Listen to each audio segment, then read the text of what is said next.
In the forgotten hills of eastern Kentucky, where morning mist still clings to valleys that time seems to have abandoned, there exists a documented case that has puzzled historians for nearly 2 centuries. In 1834, the Reverend Ezekiel Morrison and his 9-year-old twin daughters, Rebecca and Rachel, arrived at the remote Baptist congregation of Pine Hollow, a community so isolated that maps of the era barely acknowledged its existence. What happened during their 3-day stay was meticulously recorded in the personal journal of Pastor William Phillips, a document discovered in 1987 when the old church was finally demolished. The journal entries describe events so precise, so unnaturally accurate, that modern psychologists have studied them extensively. Yet none can explain how 2 young children could possess knowledge that defied every rational explanation. The Morrison twins didn't just predict future events. They revealed secrets buried for decades, described people they'd never met, and spoke of tragedies that occurred years before their birth. But perhaps, most unsettling of all, every single detail they revealed proved to be absolutely, verifiably true. This channel isn't for everyone, only for those brave enough to confront mysteries that challenge our understanding of reality itself. Before we dive deeper into the Morrison case, make sure you're subscribed, because we're about to uncover details that most historians refuse to discuss. And tell us in the comments, what state are you listening from? Because what happened in Kentucky might have happened closer to your home than you think. The story begins not with the supernatural, but with something far more unsettling: the possibility that some human minds can access information in ways science still cannot comprehend. The Kentucky of 1834 was a land caught between wilderness and civilization, where communities like Pine Hollow existed in virtual isolation among the Cumberland foothills. This particular settlement had been established in 1818 by 3 families seeking religious freedom away from the denominational conflicts plaguing larger towns. By the time the Morrison family arrived, Pine Hollow consisted of barely 200 souls, most related by blood or marriage, all bound by the strict Baptist doctrine that governed every aspect of their daily lives. The community centered around a modest wooden church built with their own hands using timber from the surrounding hills. Pastor William Phillips, a learned man who had abandoned his comfortable life in Lexington to serve these frontier souls, maintained the only written records of births, deaths, marriages, and significant events. His meticulous nature would prove crucial in documenting what was about to unfold. Ezekiel Morrison was a familiar figure along the circuit of remote churches scattered throughout the Appalachian region. Tall and weathered, with prematurely gray hair that spoke of hardships beyond his 34 years, he traveled on foot with his daughters, carrying only a worn leather satchel containing his Bible, a few personal items, and the journal where he recorded his spiritual observations. He had been widowed for 9 years, ever since his wife Sarah died giving birth to the twins during a terrible winter storm that had isolated their cabin for weeks. The girls, Rebecca and Rachel, were striking in their identical appearance yet completely different in temperament. Rebecca, born first by mere minutes, possessed an outgoing nature that drew people to her immediately. Her smile was infectious, her laughter genuine, and she spoke with the confidence of someone far older. Rachel, quieter and more observant, seemed to exist in her sister's shadow, yet those who looked closely noticed that she often began sentences that Rebecca would finish, or answered questions directed at her sister before Rebecca had a chance to respond. What made the Morrison family particularly noteworthy among the circuit preachers was Ezekiel's reputation for bringing spiritual renewal to struggling congregations. Stories followed them from church to church, tales of backsliders returning to faith, of communities resolving long-standing conflicts, of spiritual awakenings that lasted for years after their departure. Some attributed this to Ezekiel's passionate preaching, but those who observed more carefully noticed that the real changes often began after private conversations with the twins. The journey to Pine Hollow had been particularly difficult. Late autumn rains had turned the mountain paths into treacherous mud, and Ezekiel had been forced to carry Rachel for the final 5 miles when she developed a fever.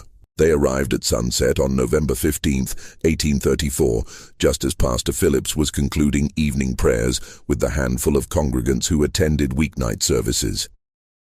Phillips later wrote that his first impression of the family was one of profound weariness, not just physical but spiritual. Ezekiel's clothes were travel-stained and patched, his boots worn thin from countless miles of mountain paths.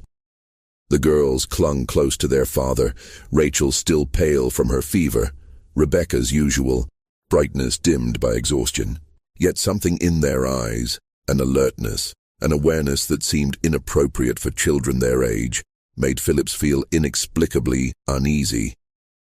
The congregation of Pine Hollow had extended hospitality to many traveling preachers over the years. But there was something different about the Morrisons from the very beginning. That first evening, as the family shared a simple meal with the Phillips family, Rebecca asked the pastor's wife about her garden, specifically inquiring whether the roses by the eastern fence had recovered from the blight that nearly killed them 3 summers ago. Mrs. Phillips had dropped her spoon, staring at the child in amazement. The rose blight had indeed occurred 3 years prior, devastating her prized flower garden, but it was not something she had mentioned to anyone outside the immediate community. When pressed, Rebecca simply smiled and said she had dreamed about roses while walking, and somehow knew that Mrs. Phillips grew the most beautiful ones in the county. This incident, recorded in Pastor Phillips's journal that very evening, would prove to be merely the first of many that would challenge everything the Pine Hollow community believed about the natural world. The next morning dawned grey and cold, with a bitter wind that rattled the windows of the small cabin where the Morrison family had been given shelter. Pastor Phillips rose early, as was his custom, to prepare for the day's sermon. He found Ezekiel already awake, sitting by the dying embers of the fire, his Bible open, but his eyes staring into the distance with an expression of deep concern. The girls had disturbing dreams last night, Ezekiel explained when Phillips inquired about his troubled demeanor. They often dream of the places we're going to visit, but these dreams were different, darker. Before Phillips could respond, Rebecca appeared in the doorway, her hair disheveled from sleep, but her eyes alert and focused. "Pastor Phillips," she said in her clear, childish voice, "in your church, beneath the 3rd floorboard from the altar, there's something hidden that shouldn't be there. Rachel dreamed about it, and I dreamed about why it's hidden." The pastor felt a chill that had nothing to do with the morning air. He had indeed hidden something beneath those exact floorboards, a bottle of whiskey that represented his ongoing struggle with temptation. Not a soul knew about it. He had placed it there during a moment of weakness 3 months prior, telling himself it was better to keep it close, where he could resist it daily, rather than to remove the temptation entirely. It was a secret that shamed him deeply, one he had confessed only to God in his private prayers. "What exactly did you dream, child?" Phillips asked, his voice barely steady. Rachel emerged from the shadows behind her sister, moving with that peculiar, silent grace that seemed to characterize her every action. "The bottle is brown," she said softly, "and it's wrapped in a piece of cloth that used to be a baby's blanket. A blue blanket." Phillips sank into his chair as if his legs could no longer support him. The cloth was indeed a remnant of a baby blanket. The blanket that would have belonged to the son he and his wife had lost in infancy 5 years earlier. He had wrapped the bottle in it as a reminder of his failures, both as a father who couldn't save his child and as a pastor who couldn't conquer his own weaknesses. Ezekiel watched his host's reaction with an expression that mixed sympathy with a weary familiarity. "It started when they were very young," he explained quietly. At first, I thought it was merely childish intuition, the way young ones sometimes sense things adults miss. But as they grew older, their insights became more specific, more impossible to explain through natural means. That Sunday service would be remembered by every member of the Pine Hollow congregation for the rest of their lives. Ezekiel's sermon was powerful, but not unusual for a circuit preacher. A passionate call for spiritual renewal and confession of sins. It was what happened afterward that defied all rational explanation. As the congregation began to file out, Rebecca approached. Samuel Turner, a prosperous farmer known for his generosity to the church and his standing in the community. She looked up at him with her innocent blue eyes and said, "Mr. Turner, the money you've been taking from the church collection isn't really stealing if you put it back, is it? Papa says God forgives those who repent." The color drained from Turner's face. For 6 months, he had been skimming small amounts from the collection plate to cover debts from a failed investment in a Louisville business venture. He had told himself he would replace every penny once his financial situation improved, but the missing money had been eating at his conscience like a cancer. Before Turner could respond, Rachel moved to stand beside her sister and addressed Martha Whitfield, the elderly widow who served as the church's unofficial moral authority. "Mrs. Whitfield, your husband didn't die in the farming accident, did he? He's still alive somewhere, and that's why you hide the letters." The elderly woman swayed as if she might faint. Her husband had indeed abandoned her and their children 15 years earlier, taking their savings and disappearing one night without explanation. She had fabricated the story of his accidental death to preserve her dignity and her children's future in the community. The letters, Rachel mentioned, were the occasional correspondence she received from him, pleading for forgiveness and describing his new life in Missouri. She had never spoken of them to anyone. One by one, the twins moved through the congregation, speaking quietly to various members. To Dr. Hayes, they mentioned patients who had died under his care due to his lack of proper medical training. To the Miller family, they spoke knowingly of the son they kept hidden in their attic, a young man whose simple mind made them ashamed before their neighbors. To young Thomas Brett, they described in detail his secret meetings with Elizabeth Carter, the married woman whose husband traveled frequently on business. Each revelation was delivered with childlike innocence, without judgment or malice, as if the girls were simply sharing observations about the weather. Yet the accuracy of their statements was so precise, so impossible, that the congregation stood frozen in a mixture of terror and awe. Pastor Phillips watched in horrified fascination as his orderly community was turned inside out by 2 9-year-old children who spoke of secrets that should have been known only to God. But it was Rebecca's final statement that would haunt him for the rest of his days. She walked to the front of the church, stood before the altar, and placed her small hand on the wooden cross that had been carved by the church's founding members. "This is sacred ground," she said, her voice carrying clearly through the silent sanctuary. "But it's been stained by what happened here before. The Whitman family didn't die in a house fire, did they, Pastor Phillips? They died right here in this very room, and some of you know exactly why." The silence that followed was deafening. Even the wind outside seemed to have stilled, as if nature itself was waiting for someone to respond to this impossible accusation. The revelation about the Whitman family struck the congregation like a physical blow. Pastor Phillips, his face pale as morning frost, gripped the pulpit so tightly his knuckles went white. The Whitman tragedy was Pine Hollow's deepest secret, a wound that had never properly healed, despite 16 years of collective silence. 1818, when Pine Hollow was still a struggling settlement of barely 50 souls, the Whitman family had been among its most prominent members. Jacob Whitman served as both blacksmith and unofficial leader, while his wife Mary was known for her skill with herbal remedies and her gentle way with difficult births. Their twin daughters, Hope and Faith had been the community's darlings, bright, beautiful 9-year-old girls who sang in the church choir and helped their mother tend to the sick. The official story, the one recorded in Pastor Phillips's predecessor's carefully maintained records, stated that the Whitman family had perished in a tragic house fire during a winter storm.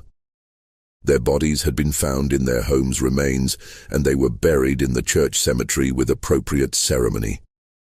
The community mourned, rebuilt, and moved forward, as frontier communities were forced to do when tragedy struck. But Rebecca's statement suggested a far different reality, one that several of the older congregation members had hoped would remain, buried forever. Elder Thompson, now 73 and one of Pine Hollow's founding families, slowly rose from his pew. His arthritis made movement painful, but his voice carried the weight of decades when he finally spoke.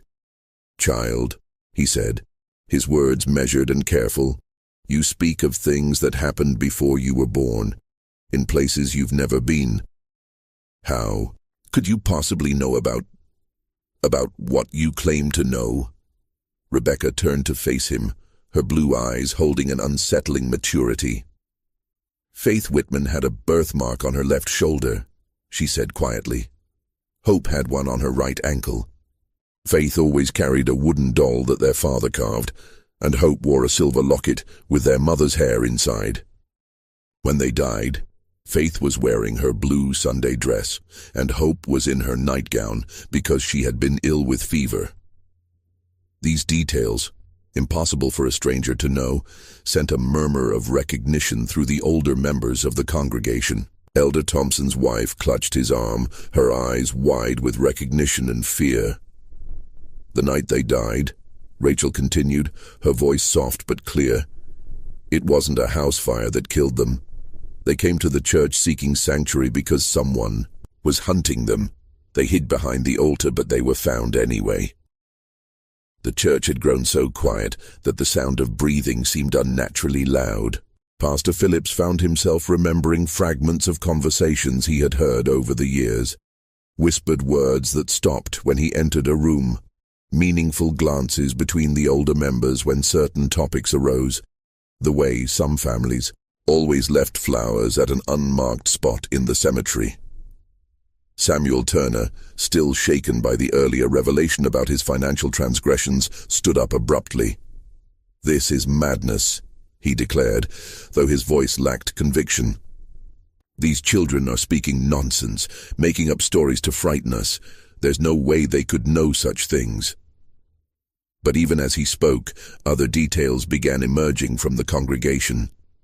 Mrs. Carter, Elizabeth's mother-in-law, whispered something about bloodstains that had appeared on the church floor years later. Stains that couldn't be cleaned no matter how hard they scrubbed.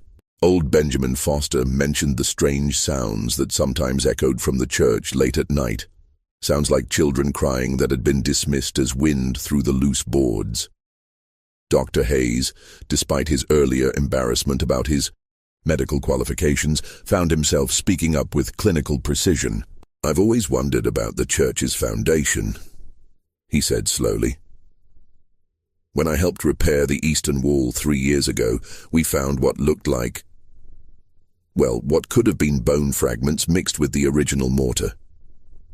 The implications of his statement hung heavy in the air. If the Whitman family had indeed died in the church, if their bodies had been secretly interred within its very foundations, then every service, every prayer, every moment of worship had taken place over their unmarked graves. Ezekiel Morrison had been standing silently throughout these revelations, his weathered face showing deep concern but no surprise.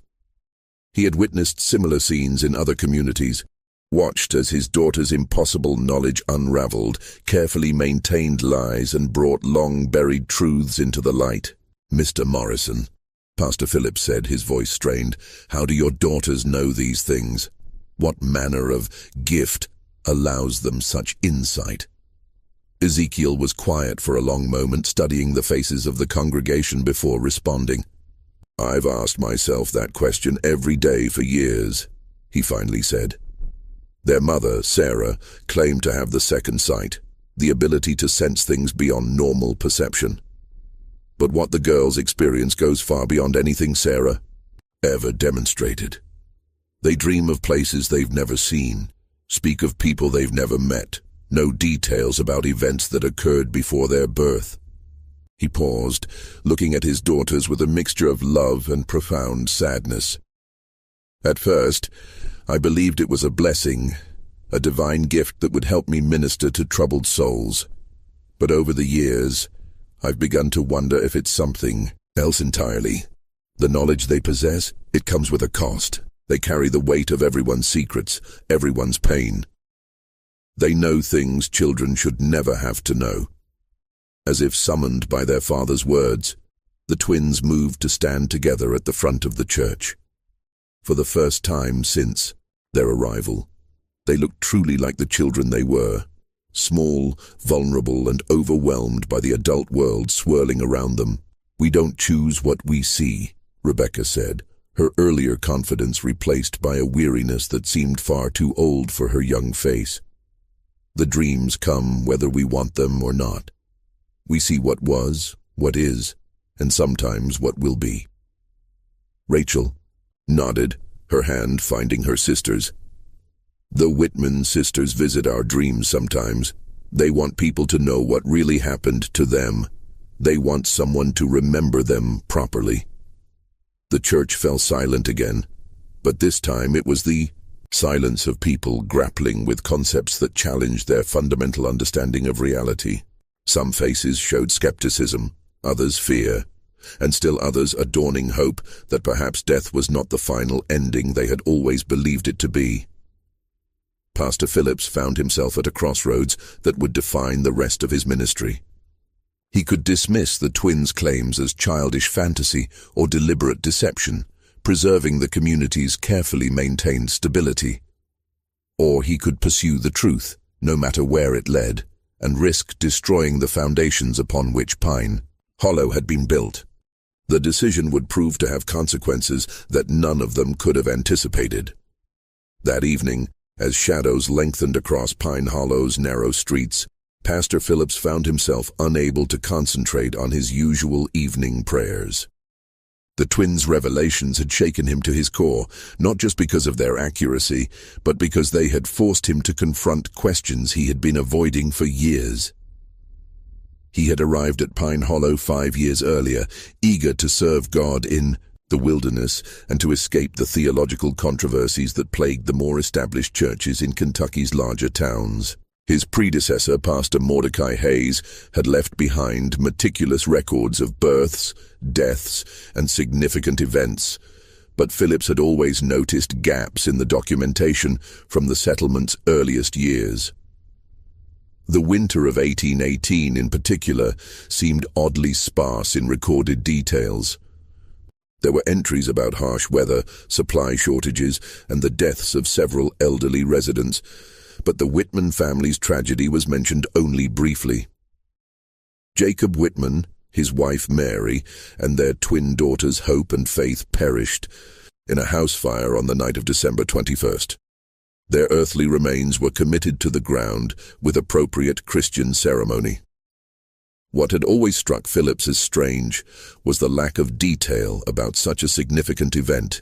Pastor Hayes had been thorough in his documentation of even minor incidents, yet the death of an entire family, particularly one as prominent as the Whitmans, had been recorded with unusual brevity. Determined to understand what the Morrison twins might have uncovered, Phillips began searching through the church's stored records with new eyes. Hidden beneath years of accumulated documents, he discovered a small leather journal he had never seen before. The pages were water-stained and fragile, but the handwriting was clearly Pastor Hayes's own. What Phillips read by candlelight that night would change his understanding of Pine Hollow's history forever. The journal revealed that Pastor Hayes had been deeply troubled by the circumstances surrounding the Whitman family's death.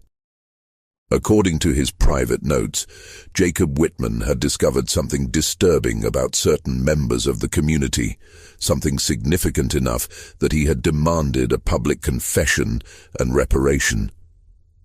The nature of the discovery wasn't clearly stated, but Hayes's entries suggested it involved financial impropriety and possibly worse. On the night of December 20th, 1818, Jacob Whitman had apparently confronted several community leaders in a heated meeting that lasted until well after midnight. Hayes wrote of raised voices, accusations of theft and corruption, and threats of exposure that would destroy the reputations of some of Pine Hollow's most respected families. The final entry, dated December 22nd, was particularly chilling. "The Lord forgive us all for what was done."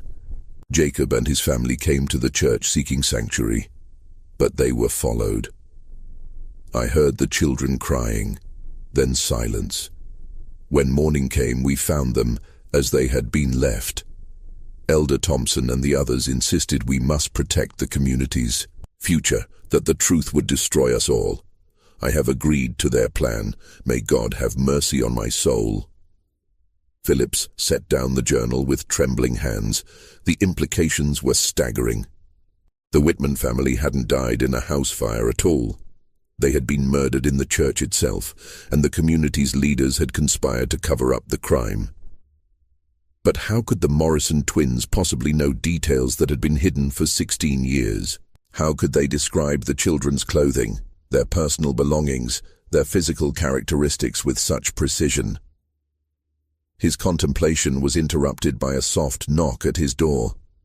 Opening it, he found Rebecca standing in the moonlight, still wearing her simple dress, but with her hair neatly braided as if she had been awake and preparing for something important. "Pastor Phillips," she said in her clear, childish voice, "you found Pastor Hayes's journal, didn't you? The one he hid behind the loose stone in the foundation?" Phillips stared at her in amazement.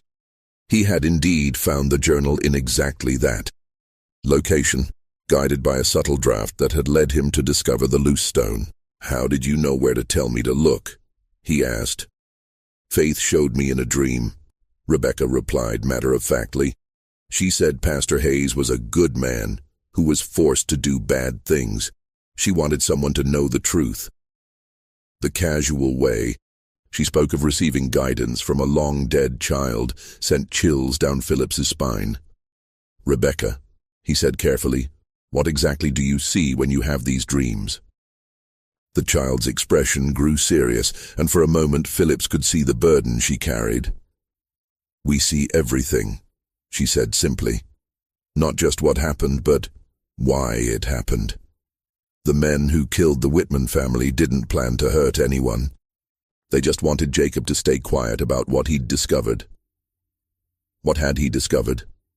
Rebecca looked past him into the cabin where he could see Rachel sitting by the window staring out at the church cemetery. "The money for the church building didn't come from donations," she said.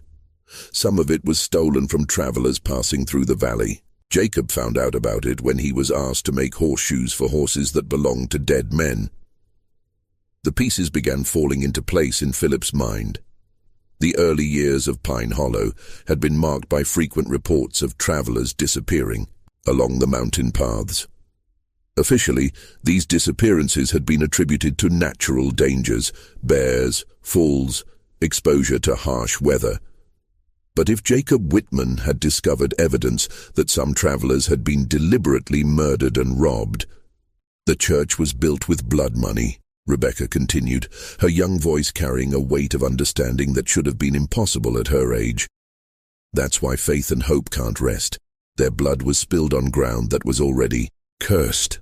Phillips found himself face to face with a truth more horrible than anything he had imagined. The church he had devoted himself to serving, the sanctuary where he had prayed for guidance and comfort, had been constructed with the proceeds of murder, and had itself become the site of even greater violence. But even as he grappled with these revelations, a part of his mind remained analytical, questioning. How could he verify any of this? How could he distinguish between supernatural knowledge and an elaborate deception? The answer would come sooner than he expected, and from a source that would challenge every rational explanation he might have constructed. The next morning brought an unexpected visitor to Pine Hollow. As the Morrison family prepared for their departure, their planned 3-day stay having already been extended to accommodate Sunday's dramatic revelations, a lone horseman approached the settlement from the Eastern Trail. The rider was a man in his 50s, well-dressed in the manner of townfolk, with a bearing that suggested education and authority. He introduced himself to Pastor Phillips as Thomas Brennan, a solicitor from Lexington who had been searching for information about events in Pine Hollow dating back to its founding years. "I represent the estate of one Marcus Webb," Brennan explained, as he accepted Phillips's hospitality. "Mr. Webb died recently in Louisville, and among his effects we found documents suggesting he had business dealings with this community in its early years. I'm attempting to trace the disposition of certain funds that may have been irregularly transferred." Phillips felt his blood chill. Marcus Webb was a name that had appeared in Pastor Hayes's secret journal, one of several travelers who had disappeared along the mountain paths in 1818 and 1819. According to Hayes's notes, Webb had been carrying a considerable sum of money intended for land purchases in Tennessee. Before Phillips could formulate a response, Rebecca appeared at his elbow with that uncanny timing that characterized so many of her appearances. She looked up at Brennan with curious eyes and said, "Mr. Webb had a gold watch with his initials engraved inside the cover. It had a crack across the crystal because he dropped it when he fell from his horse." Brennan's composure cracked visibly. "How could you possibly know about Marcus Webb's watch?" he demanded. "That detail was mentioned only in his personal correspondence with his brother." Rachel materialized beside her sister, as if summoned by some invisible signal. "The watch is buried behind the church," she said quietly, "along with his money. Bag and his horse's bridle. Elder Thompson put them there after what happened on the trail." The implications struck Phillips like a physical blow. If the twins were correct, if Marcus Webb's personal effects were indeed buried behind the church, it would prove that their knowledge extended far beyond what any normal child could possess. More importantly, it would provide tangible evidence of the crimes that had funded Pine Hollow's early development. Brennan dismounted his horse with urgent purpose. "I demand that we excavate the area immediately," he declared. "If what these children claim is true, we're looking at evidence of robbery and murder." Elder Thompson, who had been observing the exchange from a distance, approached with obvious reluctance. At 73, he was the only surviving member of the original leadership council that had made the decisions in those early years. His weathered face showed a mixture of resignation and defiance. "You speak of things you don't understand, stranger," Thompson said, his voice carrying the authority of age and position. "This community was built by God-fearing people who did what they had to do to survive in the wilderness. Survival doesn't justify murder," Brennan replied sharply. "If these allegations are true, this entire settlement was founded on criminal acts." Rebecca looked up at Elder Thompson with those unsettling blue eyes that seemed to see far too much. "Mr. Thompson," she said gently, "the nightmares stopped coming after the first year, didn't they? You told yourself that meant God had forgiven you." Thompson's facade crumbled visibly. "Child," he whispered, "you couldn't know about, no one knows about the dreams where Marcus Webb begged you to let him go." Rachel continued, her soft voice carrying clearly in the morning air. "About how you see his face every night before you fall asleep?" The old man sank onto a nearby tree stump, as if his legs could no longer support him. "It wasn't supposed to happen," he said, his voice breaking. "We only meant to take the money. We were starving, our children were sick, and winter was coming. But Webb fought back, and then—" His confession hung in the air like smoke from a funeral pyre. Pastor Phillips realized he was witnessing the unraveling of everything he had believed about his community, his church, and his faith. Ezekiel Morrison, who had been standing silently through these revelations, finally spoke. "The truth has a way of surfacing," he said quietly. "My daughters don't choose what they reveal. They're simply conduits for information that demands to be heard."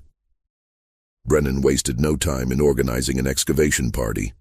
Within hours, several men from the community were digging behind the church, guided by the twins' precise directions. Pastor Phillips watched with growing dread, knowing that each shovelful of earth brought them closer to evidence that would destroy Pine Hollow's carefully constructed mythology. They didn't have to dig deep. 3 feet below the surface, their shovels struck something metallic. Carefully brushing away the soil, they uncovered a tarnished gold pocket watch, its crystal indeed cracked as Rebecca had described. The initials MW were clearly visible inside the cover. Beside the watch lay a leather money bag, its contents long since deteriorated but its presence undeniable. The horse's bridle, though rotted by years of burial, was still recognizable for what it had been. Brennan examined each item with the methodical precision of a man accustomed to building legal cases. "This watch matches the description in Marcus Webb's correspondence exactly," he announced. "The crack across the crystal, the engraving, even the unusual chain link, everything is precisely as his brother described it." But it was Elder Thompson's reaction that provided the most damning confirmation. The old man stared at the recovered items with the expression of someone seeing ghosts, his lips moving in what might have been prayer or confession. "There were others," he said finally, his voice barely audible. "Webb wasn't the first, and he wasn't the last. The trail through these mountains was perfect for what we needed to do. Travelers came through regularly, usually alone, often carrying money for land deals or business ventures. The scope of the crimes was becoming clear. Pine Hollow hadn't been built through hard work and divine providence. It had been financed through a systematic campaign of robbery and murder that had lasted for years. But even as the evidence mounted, Phillips found himself grappling with questions that transcended the immediate crimes. How could the Morrison twins know details that no living person should possess? How could they describe victims they had never met? Crimes that had occurred before their birth, locations of evidence that had been hidden for decades. The answers would prove more disturbing than any rational explanation he might have constructed, and they would force him to confront the possibility that death was not the ending he had always believed it to be.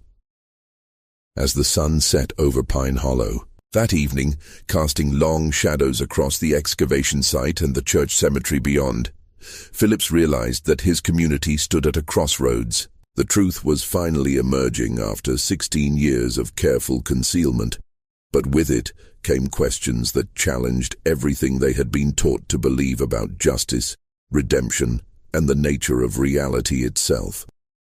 The Morrison twins stood together in the growing darkness, their small figures silhouetted against the church that had been built with blood money and consecrated with innocent blood.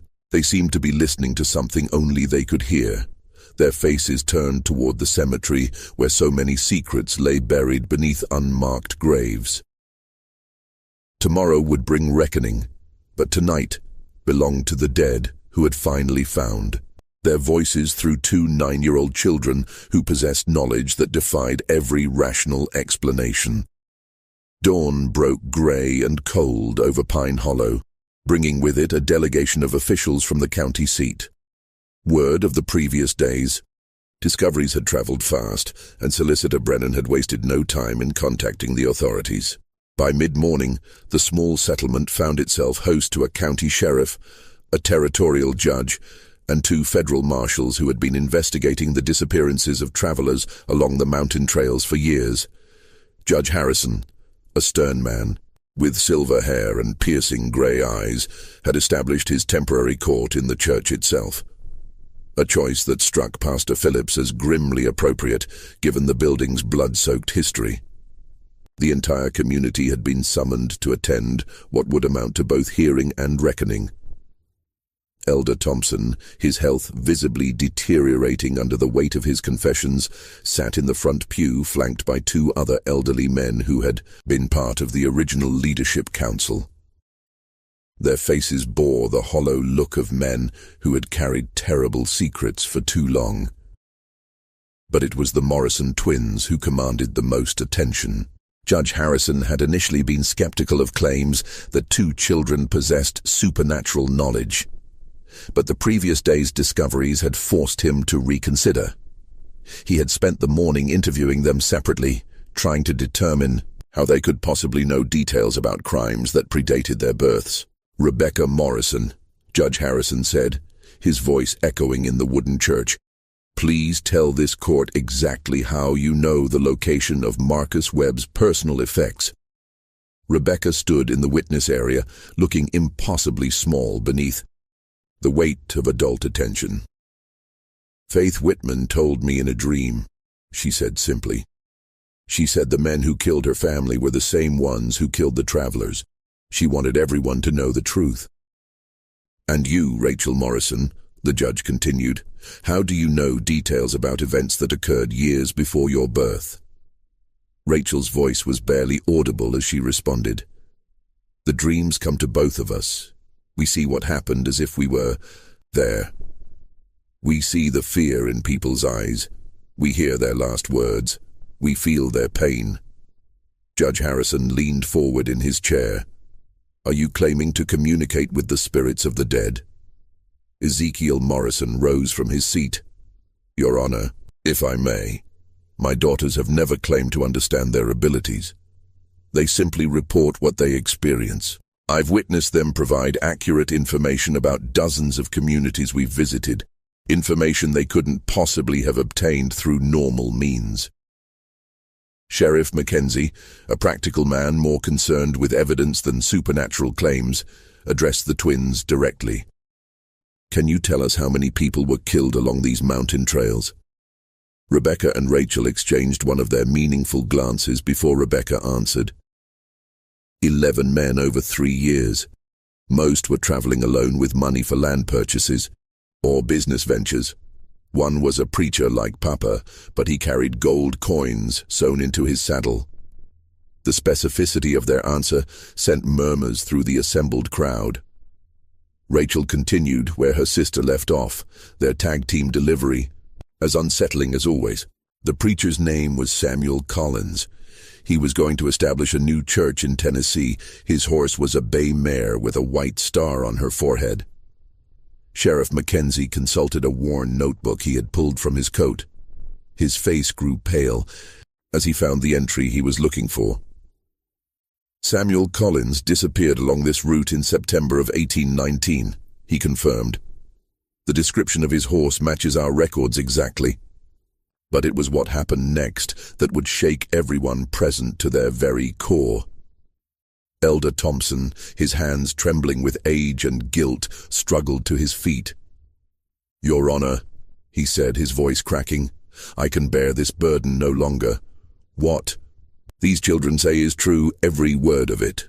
But there's something else, something worse than the murders we committed." The church fell silent, except for the sound of wind through the loose boards and the distant cry of a hawk circling overhead.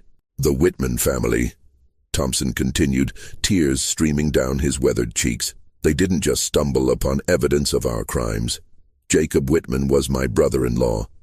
I confided in him about what we were doing, thinking family loyalty would keep him quiet. But Jacob had a conscience stronger than his loyalty." Pastor Phillips felt the world tilting around him as Thompson's confession unfolded. "Jacob threatened to expose us all unless we made restitution to the families of the dead. He said he would ride to Lexington himself and report our crimes to the territorial authorities. We couldn't let that happen. Too many families depended on what we had built here." Thompson's voice dropped to a whisper. "On the night of December 21st, 1818, we followed the Whitman family to the church. Jacob had brought Mary and the twins here, thinking sacred ground would protect them. But we were desperate men with everything to lose. Rebecca had grown very still during Thompson's confession, her young face pale but determined. "Tell them about the babies," she said quietly. Thompson's composure cracked completely. "Dear God," he sobbed, "how could you know about the babies?" "Judge." Harrison leaned forward intently. "What babies? Explain yourself, man." "Mary Whitman was with child when we killed her," Thompson said, the words seeming to tear from his throat. 8 months along with twins. The doctor said they might have lived if we had gotten help instead of—" He couldn't finish the sentence. Rachel stepped forward, her soft voice carrying clearly through the stunned silence. "That's why we can see everything so clearly. Faith and Hope Whitman weren't the only children who died that night. They're unborn. Sisters died with them. 4 souls crying out for justice." The theological implications of Rachel's statement sent shockwaves through the assembled crowd. If the twins were somehow channeling the spirits of the dead Whitman children, including the unborn, it suggested an understanding of the afterlife that challenged fundamental Christian doctrine. Dr. Hayes, the community's unofficial physician, found his voice. "I assisted with the burial," he said slowly. We found evidence of the pregnancy, but we told ourselves the babies had been too young to have souls, that they wouldn't need proper burial rites.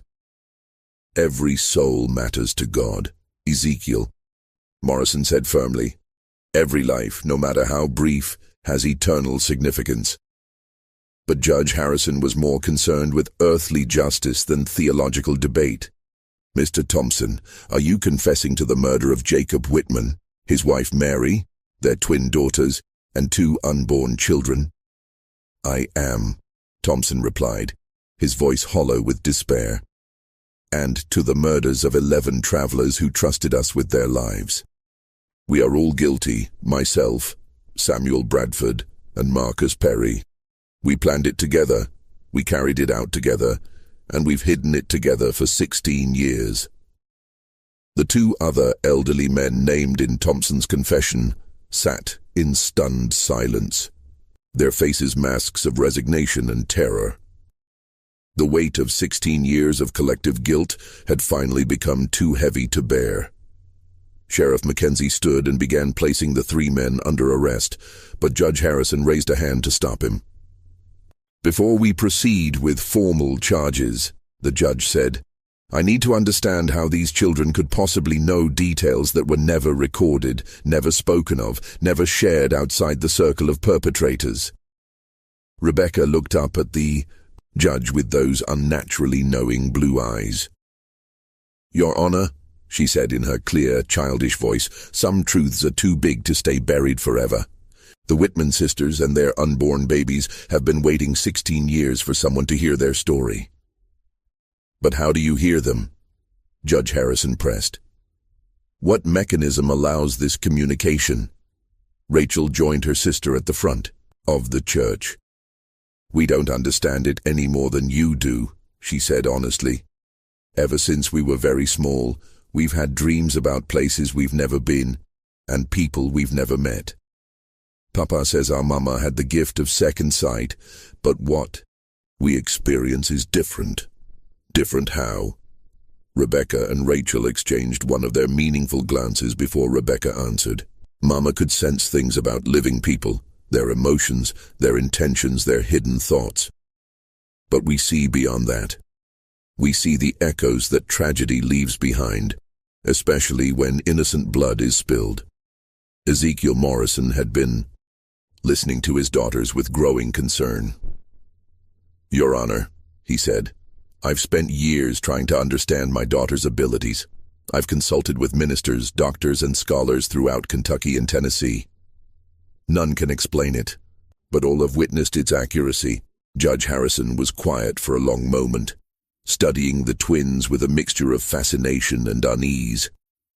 "Miss Rebecca, Miss Rachel," he said finally, "if you truly possess this gift, then perhaps you can tell us where the bodies of the other victims were disposed of." The question hung in the air like incense smoke, heavy with implication.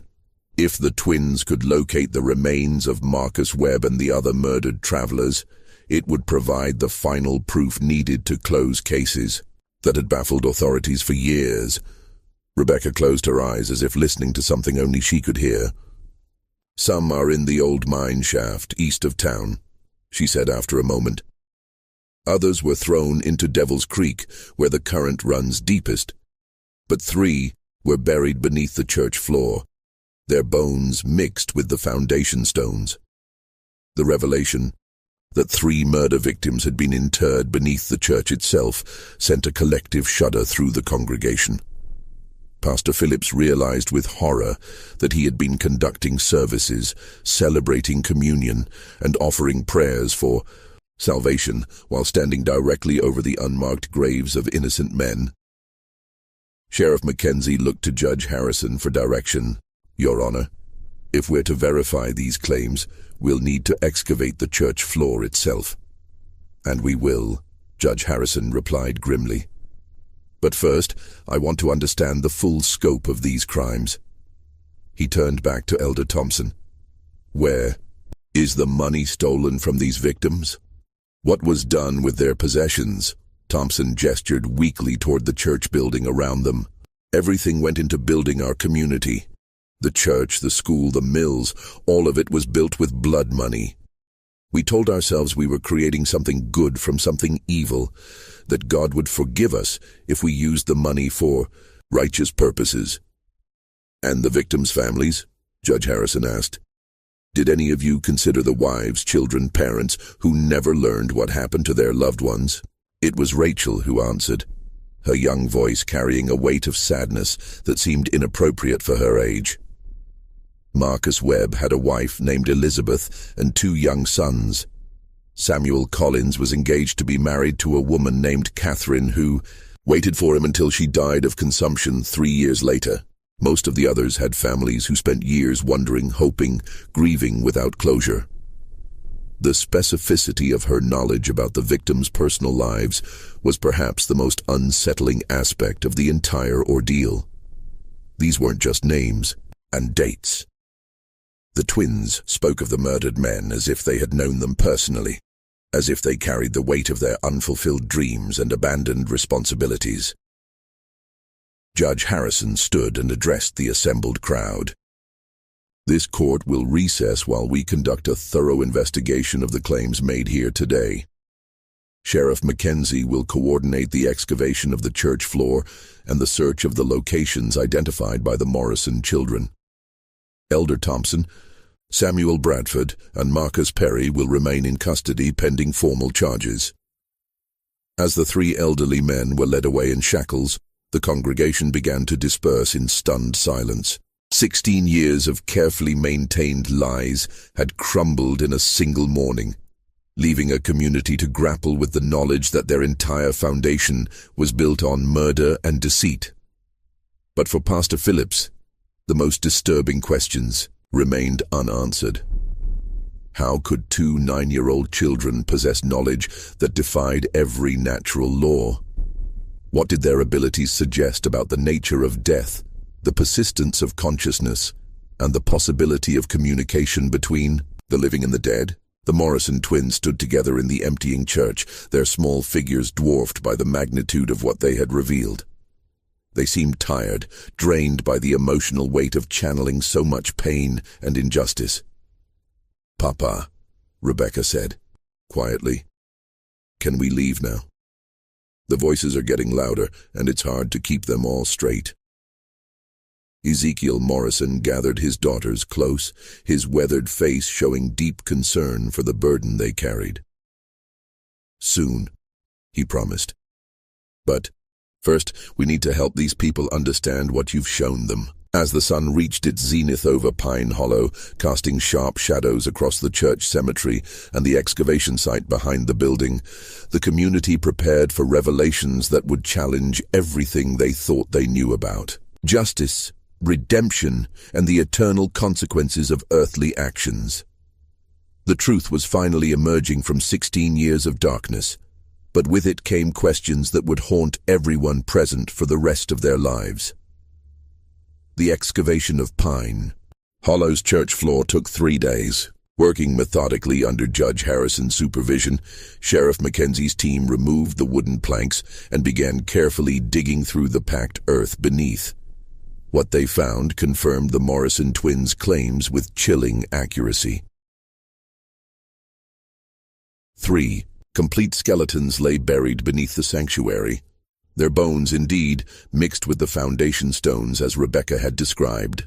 Personal effects found with the remains matched descriptions from missing person reports dating back to 1818 and 1819.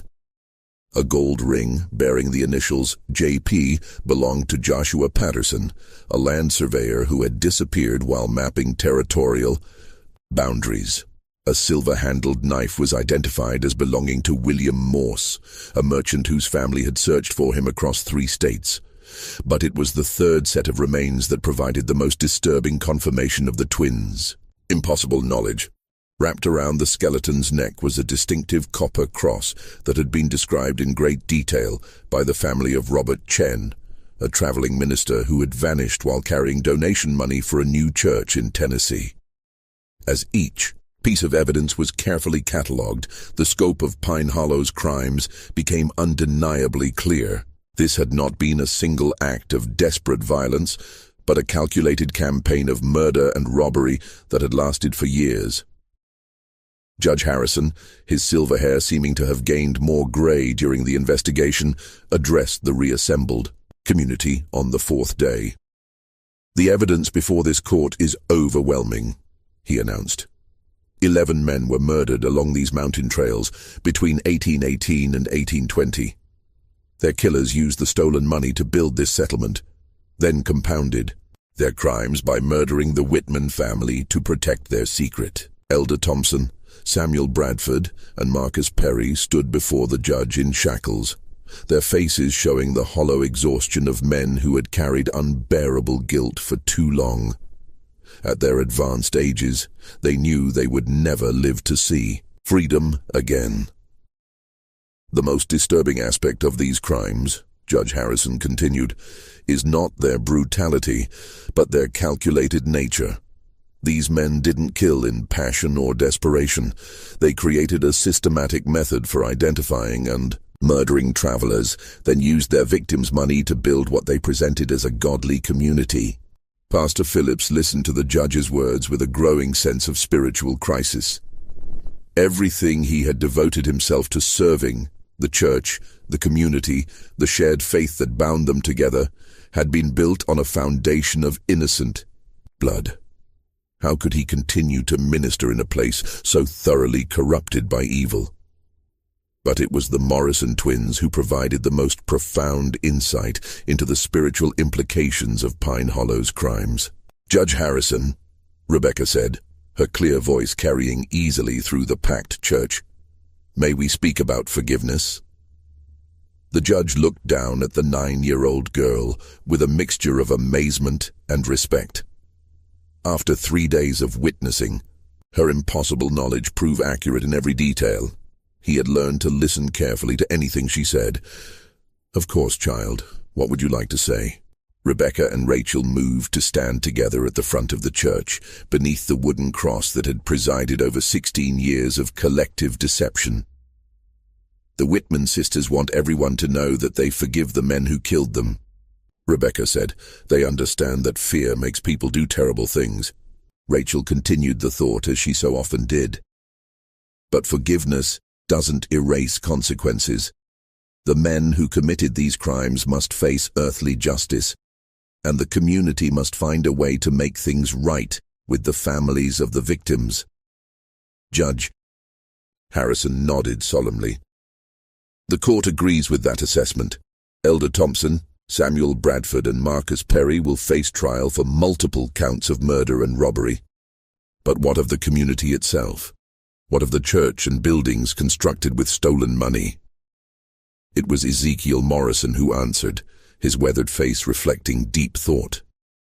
"Your Honor, in Scripture we find that the sins of the fathers need not be visited upon the children if the children choose righteousness over convenience. This community can be redeemed, but only through confession, restitution, and genuine repentance. Pastor Phillips found his voice for the first time since the investigation began. The church building itself must be consecrated anew, he said, firmly. We'll remove and properly bury the remains found beneath the floor. We'll identify and compensate the victims' families to the extent possible, and we'll establish a memorial to ensure these crimes are never forgotten. Solicitor Brennan, who had been documenting everything for his legal records, looked up from his notes. The Marcus Webb estate alone is entitled to significant restitution. His brother has authorized me to pursue full recovery of the stolen funds, plus damages for 16 years of family anguish. Elder Thompson, despite his shackles and failing health, managed to speak. The money is gone, he said quietly. Spent over the years on community improvements, individual family needs, church maintenance, we have nothing left to give. Then, the community itself bears responsibility, Judge Harrison declared. The buildings constructed with stolen money will be sold, the proceeds distributed to victims' families as partial restitution. Pine Hollow will effectively cease to exist as a settlement. The implications of the judge's decision struck the assembled crowd like a physical blow. Families who had spent 16 years building lives in Pine Hollow would lose their homes, their church, their entire community structure. Children would be uprooted, elderly residents displaced, a generation of stability destroyed by the crimes of their leaders. But it was Rebecca Morrison who provided the most chilling final revelation. "Judge Harrison," she said, her young voice carrying an authority that seemed impossible at her age, "there's something else you need to know about Pine Hollow. The crimes didn't stop in 1820. The church fell silent except for the sound of wind through the loose boards and the distant thunder of an approaching storm." "What do you mean, child?" Judge Harrison asked, though his tone suggested he wasn't sure he wanted to know the answer. Rachel stepped forward to stand beside her sister. "The mine shaft where some of the bodies were thrown. It's not just a place where old crimes were hidden. People are still disappearing along these mountain trails." Sheriff Mackenzie straightened in his chair. "Are you saying these murders have continued?" "Not the same people," Rebecca clarified. "Most of the original killers are too old now, but others learned from their example. The techniques, the locations, the methods of disposing of evidence. Knowledge like that doesn't die with its creators." The implications of her statement sent shockwaves through the assembled crowd. If the twins were correct, Pine Hollow's crimes had spawned a tradition of violence that had persisted for decades, claiming additional victims whose disappearances had been attributed to natural dangers. Judge Harrison rose from his chair, his face grim with determination. "Sheriff Mackenzie, we'll need to expand our investigation immediately. If there are more recent crimes connected to this location, we must uncover them all." As the legal proceedings continued around them, the Morrison twins stood quietly together. Their impossible burden finally lifted after 3 days of revelation and testimony. They had served as voices for the dead, conduits for justice denied, instruments of truth that could no longer be suppressed. Ezekiel Morrison gathered his daughters close, his weathered face showing deep relief mixed with concern for what lay ahead. "Are you ready to leave this place?" he asked gently.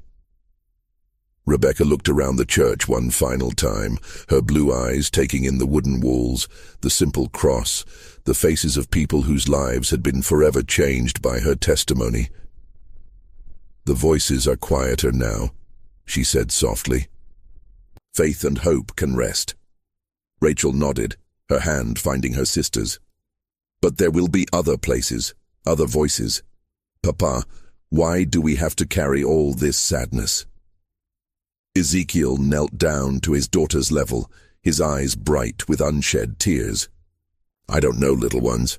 But I believe God gives special burdens only to those strong enough to bear them. Perhaps your gift, whatever it is, serves a purpose larger than any of us can understand. As the Morrison family prepared to leave Pine Hollow, taking their mysterious abilities and terrible knowledge with them, Pastor Phillips found himself facing the most difficult decision of his ministry. Should he stay and help rebuild what could be salvaged from the community's ruins, or should he flee from a place so thoroughly tainted by violence and deception?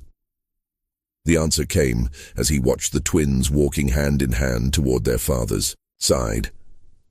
If two 9-year-old children could bear the weight of such devastating truth with grace and forgiveness, perhaps there was hope for redemption even in the darkest places. 3 weeks later, Pine Hollow was a ghost town. The church building had been dismantled board by board, its materials sold to help compensate victims' families. The community's residents had scattered to other settlements across Kentucky and Tennessee, carrying with them the knowledge that their entire foundation had been built on innocent blood. But in churches across the region, a new story began to spread. The story of two young girls who possessed knowledge that defied rational explanation, who served as voices for the dead and instruments of long-delayed justice. Some dismissed the tale as frontier superstition, others embraced it as evidence of divine intervention in human affairs. The Morrison family continued their circuit through the remote churches of Appalachia, and reports continued to follow them. Communities experiencing spiritual renewal, long-buried secrets coming to light, mysteries solved through impossible knowledge possessed by twin girls who spoke with the authority of prophets despite their tender age. Judge Harrison's final report on the Pine Hollow investigation filled 47 pages and documented crimes spanning more than 2 decades. His concluding paragraph would be quoted in legal texts for generations. This case challenges our fundamental assumptions about the nature of justice, truth, and the persistence of moral accountability beyond the grave. While science cannot explain the source of the Morrison children's knowledge, the accuracy of their testimony cannot be disputed. Perhaps some truths are indeed too important to remain buried forever. Pastor Phillips eventually established a new ministry in eastern Tennessee, where he spent the remainder of his career helping communities confront difficult truths and seek genuine redemption. He never forgot the 3 days in Pine Hollow when 2 9-year-old girls had torn apart 16 years of carefully constructed lies with knowledge that no living person should have possessed. The mystery of Rebecca and Rachel Morrison's abilities was never solved. Medical experts of the era had no framework for understanding their impossible knowledge, and religious authorities were divided on whether their gifts represented divine blessing or something far more complex. What remains undisputed is the historical record of their accuracy. Every detail they revealed about Pine Hollow's crimes proved correct. Every location they identified yielded the evidence they claimed would be found. Every secret they exposed was verified through independent investigation. But perhaps the most unsettling aspect of their story is not what they revealed about the past, but what they suggested about the nature of justice itself. If the dead truly cannot rest while their murders remain hidden, if innocence possesses some power to transcend death and demand accountability, then perhaps our understanding of moral consequence extends far beyond the boundaries of earthly life. The Morrison twins vanished from historical records sometime in the 1840s, their fate as mysterious as their abilities. Some say they continued their father's ministry until their own deaths, serving as instruments of truth in communities across the American frontier. Others believe they eventually learned to suppress their terrible gift and lived quiet, normal lives far from the circuit churches where their reputation had been established. But in the remote corners of Appalachia, in settlements where old secrets still fester and ancient crimes remain unpunished, travelers sometimes report encountering twin sisters who possess knowledge no living person should have. They speak of the dead with casual familiarity, reveal truths that have been buried for generations, and remind the guilty that some forms of justice transcend the limitations of mortal law. Whether these encounters represent the same Morrison twins, their spiritual legacy, or something else entirely, remains a mystery that science cannot solve and faith cannot fully explain. What we know with certainty is that truth, like energy, can neither be created nor destroyed, only transformed from one state to another. And sometimes, just sometimes, it finds voices willing to speak for those who can no longer speak for themselves. The files on the Pine Hollow investigation remain in the Kentucky State Archives, available to researchers who wish to verify the extraordinary claims made in this account. Judge Harrison's meticulous documentation, Sheriff Mackenzie's evidence reports, and Pastor Phillips's personal journals all corroborate the essential facts of this case. But the deeper mystery, the question of how two 9-year-old children could possess impossible knowledge and serve as voices for the dead, remains as unsolved today as it was in 1834. Some truths, it seems, are destined to remain beyond the reach of human understanding, dwelling in that shadowland between faith and reason, where the most profound mysteries of existence continue to elude our grasp. Do you believe the Morrison twins truly communicated with the spirits of murder victims? Do you think their knowledge could be explained through natural means we simply don't understand? The evidence supports their accuracy, but the source of their abilities remains one of history's most compelling unsolved mysteries. What's your theory about the Morrison twins? Share your thoughts in the comments below. Are you brave enough to consider the possibility that death is not the end of consciousness? Or do you believe there's a rational explanation for their impossible knowledge? Don't forget to subscribe for more mysteries that challenge everything we think we know about reality, and hit that notification bell so you never miss stories like this one. Until next time, remember that some secrets refuse to stay buried forever, and sometimes the most innocent voices carry the most devastating truths.